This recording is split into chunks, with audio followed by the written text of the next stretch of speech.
Hello there, how are you? Leering Haddock here with another edition of Worth the Buy here on Bearded Budget Media. Last week's video, now I want to apologise for that as there was a copyright claim against it, and to get it out on time I did a bit of a botched job, with the tangent tank to get it out. Add into this that Studio Canal UK have blocked Churchill the Hollywood Years in the UK this week and rejected a fair use claim. I digress though. This week we're looking at the Kevin Smith comedy, although it could probably be classed as a rom-com. But again, I digress. This film is 30 years old this year, and if I remember correctly, it was one of my first films of Kevin Smith that I ever saw. So let's grab some chocolate-covered pretzels, outrun LaFours, and let's not forget... I'm satisfied! And let's dive into Mallrats.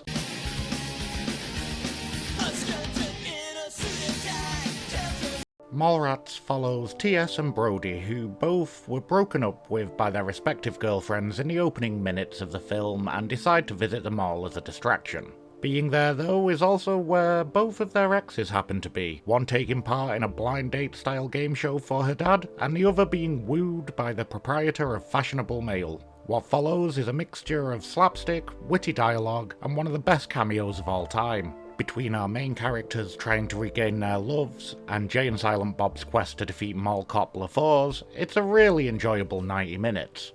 This is very much a Kevin Smith production, from the fantastic dialogue and jokes, which have a habit of coming across a lot more natural than in most movies. Cookie stand is not part of the food court. What, of course it is. The food court is downstairs, the cookie stand is upstairs. It's not like we're talking quantum physics here. Two individual shots and the way it's edited. A bit like Tarantino, you can tell this is a Kevin Smith film just from listening to people talk. As great as both directors are technically with putting a film together, hearing the dialogue is likely the thing you'll pick up on if you just walked into a room mid-movie. With that style, with that dialogue, it does make the film highly quotable. Oh my god, Renee dumped you. Hell hath no fury like a woman's scorn for Sega. Before I go into anything else, I think I should mention the casting in this pearl. Firstly, we've got our main characters. Freshly dumped, inadvertent killer of a Rubenesque girl, T.S. Quint, played with a handsome dweebiness by Party of Five's Jeremy London. Right in me backstroke. She's fucking dead? What is your problem? I don't understand. Ow! Ow! Oh, Gwen, I'm sorry. I didn't even know it was... We've got his best friend and cohort, Brody Bruce, played by Jason Lee, in his first major role, having hung up his skateboard from his professional career. I also hope to come loud one day, preferably in a 69. I would have been a sexy chick. Claire Forlani as Brandy Svenning, T.S. Quint's now ex-girlfriend, who he's desperate to get back with. Understandable. When I walked away, did you make any effort to repair that breach? No, you just ran off and cried on the shoulder of Bumble the Boy Wonder over there. The most famous cast member at the time, having starred in Beverly Hills 90210, the late great Shannon Doherty as Brody's now ex, Renee Mosier. Oh, Brody, that was too little too late. Too little? You said it was a good size.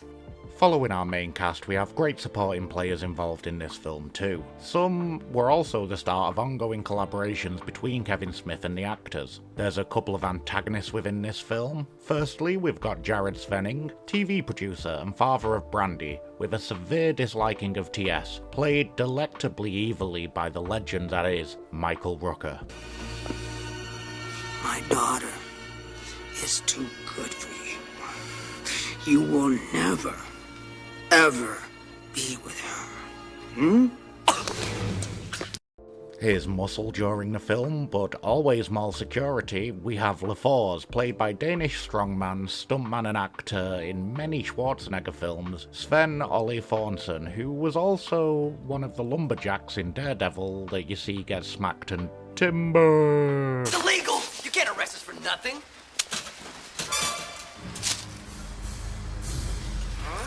Let's not forget the douchebag of the antagonist, Shannon Hamilton. God, even his name is douchey. Played delightfully by a less than famous, at the time, Ben Affleck. One of these loser fucking Mallrat kids. He said it! He said it! Someplace fairly uncomfortable. What, like the back of a Volkswagen? Away from these main characters, the film is filled with great characters played by great actors. I mean, the running gag of William being unable to see a magic eye picture is played perfectly by Ethan Suplee, years before he showed up in Evolution or My Name is Earl, and it's weird to think that this is down as both Suplee and Lee's first feature film, and then 10 years later, they're playing brothers. Wow, it's a schooner. You dumb bastard. It's not a schooner, it's a sailboat. A schooner is a sailboat, stupid head. The beautiful and husky-voiced Joey Lauren Adams as Gwen Turner, friend to all involved essentially. I had a funny way of showing it, but elbow me in my freaking tit. Why the hell are you glowing? Priscilla Barnes as the beautiful and mystical Miss Ivana, whose powers you'll need to see to believe. All right, gentlemen. Free your mind. I'd like to freeze something. Focus. That's what I was thinking. Focus. Whatever. Regular collaborators with Kevin Smith show up, ranging from Scott Mosier and Brian Johnson through to Brian O'Halloran, who starred in Clerks before this. Definitely a jackhammer. I'm in there with some pressure, and when I'm done, you're not the same as before.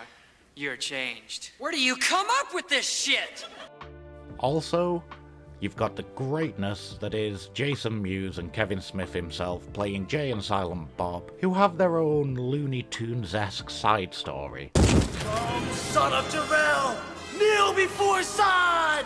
Snoochie Boochies. Phase 1. First you take a run at LaFour's with the sock full of quarters. I'd do it, but I pulled my back out humping your mom last night. Neech.